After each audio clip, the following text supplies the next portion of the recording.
Jason Matthews spat out his coffee mid-sip, eyes widening at the impossible scene before him.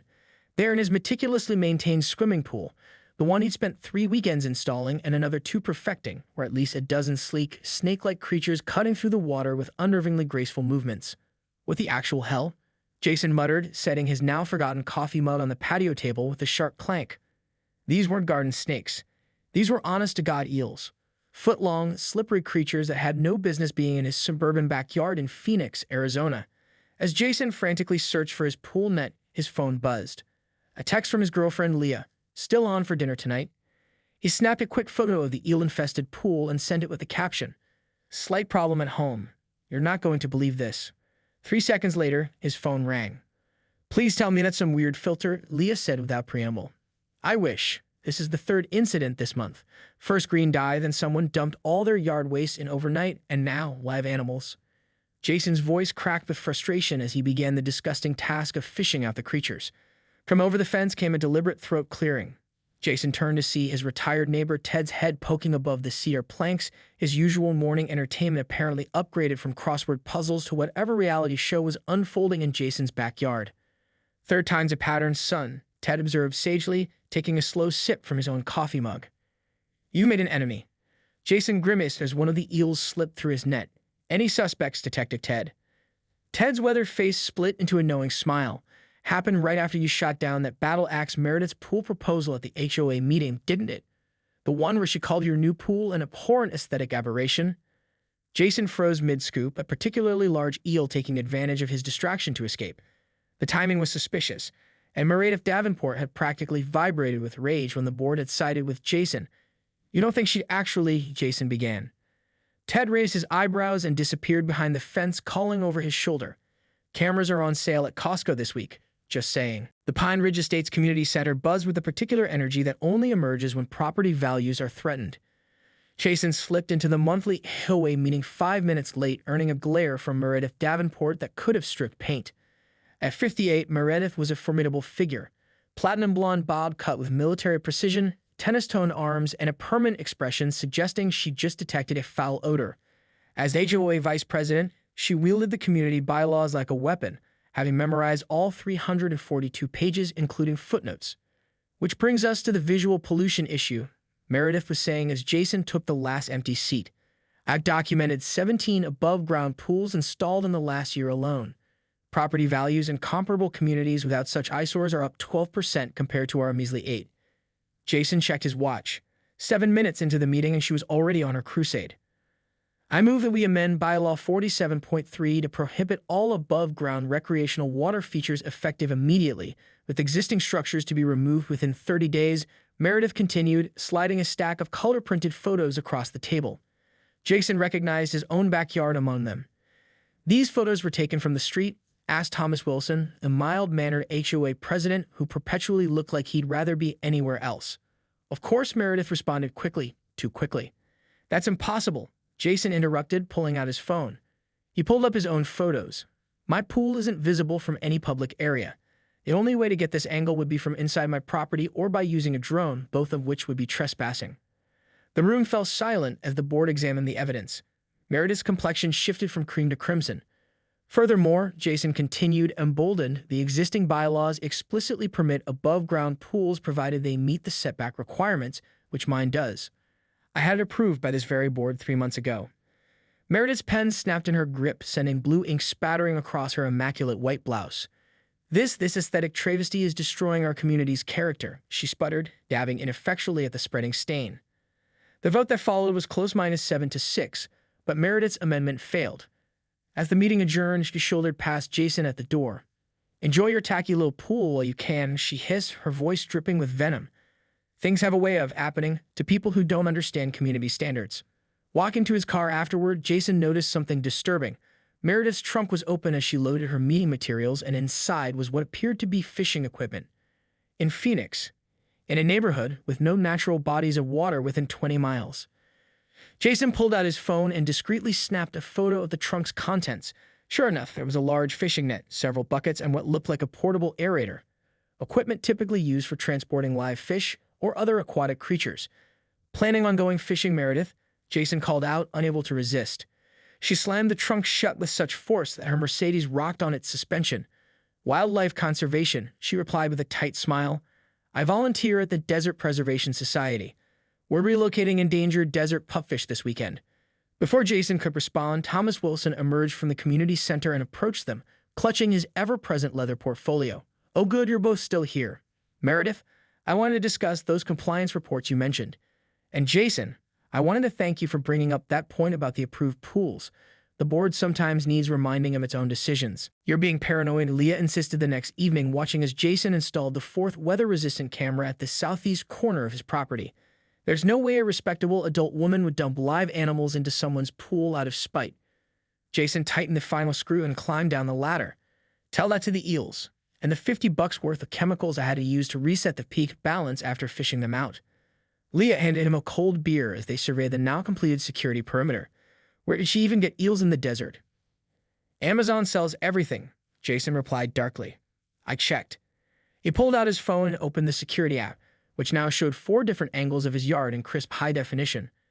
The system would alert him to any movement between 10 p.m. and 6 a.m. So what's the plan?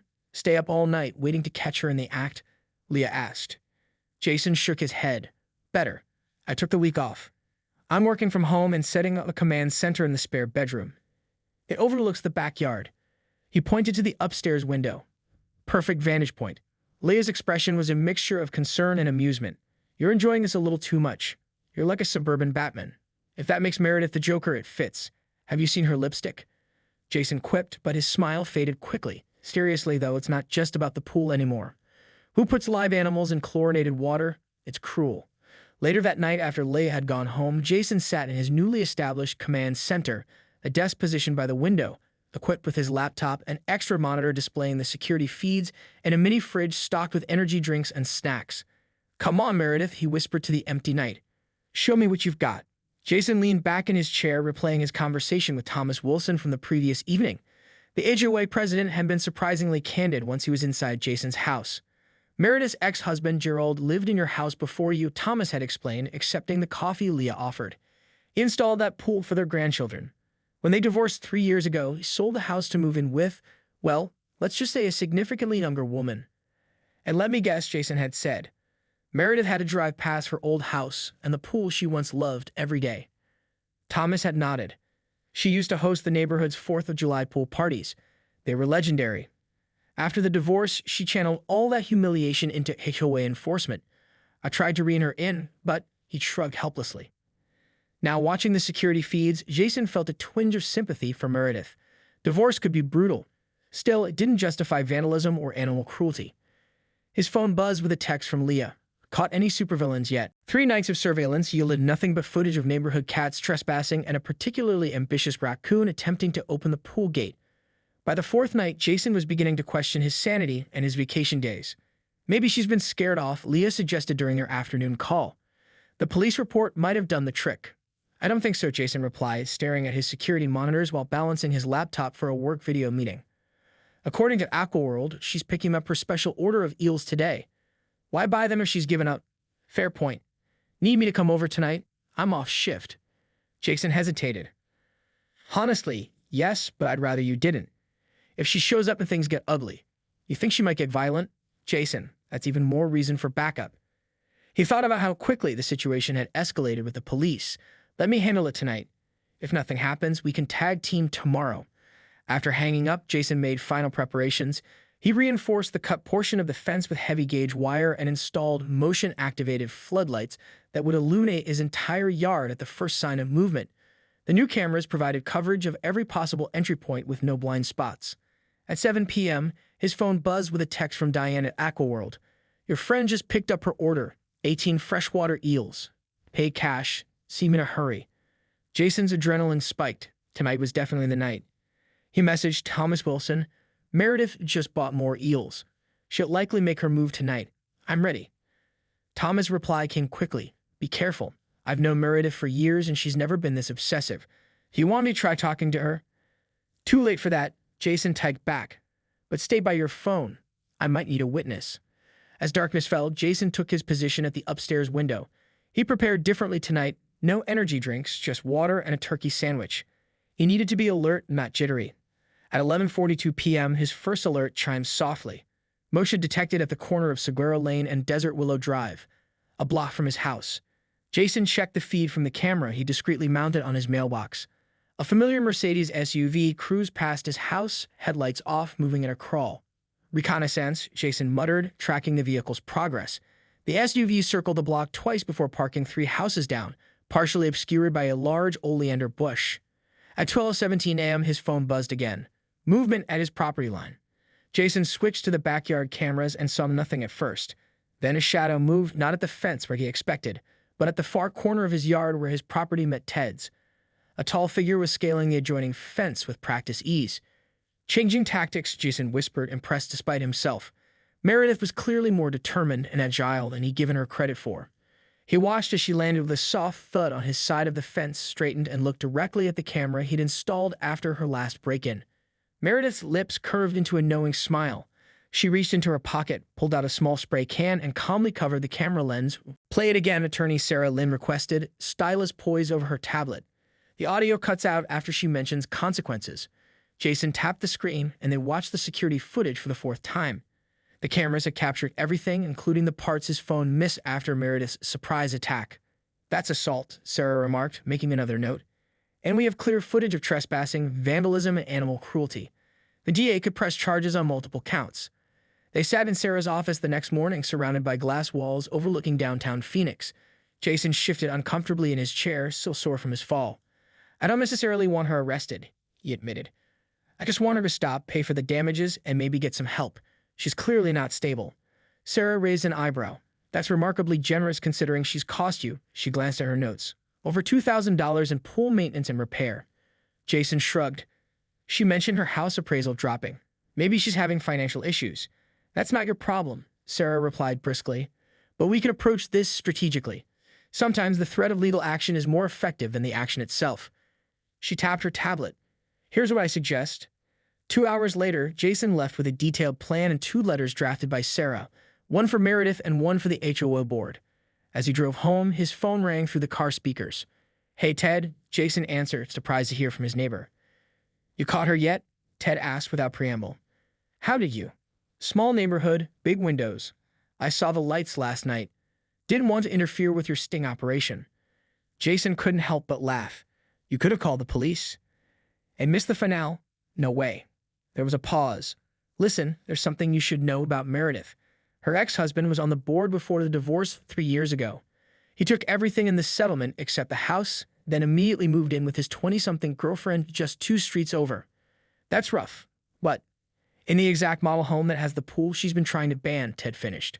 "Might explain some things." After hanging up, Jason sat in his driveway for a long moment, staring at the letters on the passenger seat. Context didn't excuse Meredith's actions, but it did make them more human. With a sigh, he pulled out his phone and called Sarah back. "I have some additional thoughts about our approach," he told her. "How flexible is that plan we made?" Jason arrived early to the emergency HOA meeting, setting up his laptop and connecting it to the projector. Residents filtered in, the room humming with speculation. Nobody knew exactly why the meeting had been called, but rumors had been circulating since last week's late-night disturbance. At precisely 7:00 p.m., Thomas Wilson called the meeting to order, nodding to Jason. "Mr. Matthews has requested this special session to address what he describes as ongoing community safety concerns. You have the floor, Jason." Taking a deep breath, Jason stood. "Thanks for coming tonight. What I'm about to share affects all of us and how we function as a community." He noticed Meredith slip in at the back, looking uncharacteristically subdued in a simple black pantsuit rather than her usual colorful tennis attire. Their eyes met briefly before she looked away. "For the past month, my property has been repeatedly vandalized," Jason continued. "My pool has been contaminated with chemicals, debris, and most recently, live animals, specifically eels." A murmur rippled through the audience. "After the 3rd incident, I installed security cameras and captured footage of the perpetrator." He paused, his finger hovering over the laptop keyboard. "Before I play this, I want to emphasize that my goal isn't public humiliation or criminal charges. I want accountability, restitution, and assurance that this behavior stops." The room fell silent as Jason played the edited footage, which clearly showed Meredith trespassing, attempting to dump the eels, and then shoving him. He had removed the audio of their confrontation, specifically her comments about her appraisal. When the lights came back on, all eyes turned to Meredith, who remained strangely still at the back of the room. Ms. Davenport, would you like to respond? Thomas asked, his voice carefully neutral. Meredith stood, her movements stiff. I don't deny what's on the video, she said, her voice barely audible. I acted inappropriately out of frustration with what I perceived as threats to our community standards. Threats, someone called out. They're pools, not meth labs. Order, please, Thomas interjected. Continue, Meredith. She squared her shoulders. I served on this board for 7 years. In that time, property values in Pine Ridge estates have increased 43% compared to the surrounding neighborhoods. That doesn't happen by accident. It happens through vigilance and standards. It doesn't happen by terrorizing your neighbors, either, called Diane Reynolds from the second row, a usually quiet resident whose garden gnome collection had mysteriously disappeared last fall after a heated bylaws dispute. The room erupted, years of pent-up grievances suddenly finding voice. Jason watched in astonishment as resident after resident stood to recount stories of intimidation, anonymous complaint letters, and mysterious property damage coinciding with HOA disputes. Enough. Thomas finally shouted, restoring order. This has clearly gone beyond one incident. Meredith, in light of these allegations and the video evidence, I must ask for your resignation from the board, effective immediately. Meredith's face drained of color. You can't do that without a vote. Actually, said Eleanor Pham, the board secretary, adjusting her glasses as she consulted a thick binder. Bylaw 8.42 states that any board member who commits a documented act of vandalism or threat against a community member shall be subject to immediate removal pending a formal hearing. As Meredith opened her mouth to protest, Jason stood again. If I may, I have a proposal that might address everyone's concerns. Part 7. Justice and Resolutions. 1 month later, Jason stood in his backyard beside his pool, now surrounded by a tasteful wooden deck that effectively concealed its above-ground status while providing expanded entertainment space. The transformation was impressive, blending seamlessly with the desert landscaping. Not bad for 3 weekends of work, Ted commented, accepting a cold beer from Jason. Though I still can't believe you let her off the hook. Jason watched as across the yard, Meredith Davenport directed a group of volunteers installing a similar deck around Diane Reynolds' new above-ground pool. Sweet dampened her Pine Ridge Estates Community Service Program t-shirt as she meticulously measured lumber for cutting. I wouldn't call it off the hook, Jason replied. She's paid for all damages, resigned from the board, and is completing 100 hours of community service building compliant pool decks for anyone in the neighborhood who wants one. And the therapy? Ted asked quietly. Twice weekly, according to the agreement. Anger management and grief counseling. Jason sipped his beer. Her ex-husband moved back to Minnesota last month. Apparently Phoenix didn't agree with his new wife.